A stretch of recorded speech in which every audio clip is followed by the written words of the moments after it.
La pantalla s'omple de frases. Això és Els contes Al damunt apareix el títol. d'en Ritchie. Genial. Fos a negre. Fons blanc, text negre. El senyor coronavirus. A l'habitació. Avui tenim un convidat molt especial. Passi, passi. Ens pot dir el seu nom? Esclar, em dic Damià. Damià? Sí, què passa? No em puc dir Damià. Esclar que sí, més faltaria. I de cognom, com es diu? T'ho diré, però no et burlis de mi. M'ho promets? Oh, i tant. Com es diu? Damià. No, de cognom.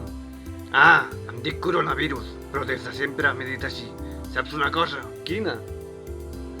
Jo volia ser famós i ho vaig intentar de moltes formes diferents, però cap d'elles m'ha portat a la fama.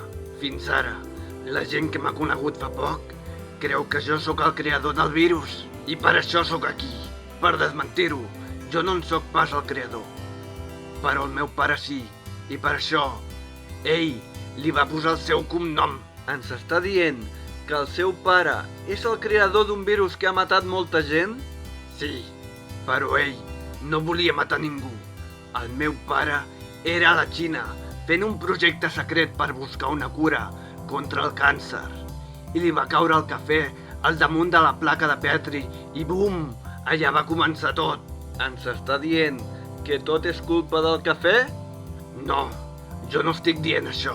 L'únic que després va venir un ratpenat que amb la seva llengua va llepar allò. En acabat, aquell ratpenat va xuclar la sang d'un pangolí i la cosa se'ns va escapar de les mans. No vol dir que s'ho inventa, això que diu?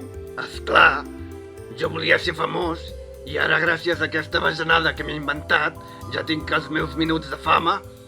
Aleshores, de cognom no es diu coronavirus? No, tot era inventat. I aleshores, com es diu de cognom? Sarkov. Crec que és rus. El meu nom real és Damien Sarkov. Per servir-lo. En els contes d'en Ritchie ens agrada donar suport a la gent que fa contingut. Així que aquesta setmana donem suport a Les Jonenqui Music. A la descripció d'aquest vídeo trobareu el seu canal. Ja ho sabeu, si no seguiu aquesta persona que us he mencionat, aneu-lo a seguir perquè val molt la pena. Moltes gràcies i fins al pròxim diumenge.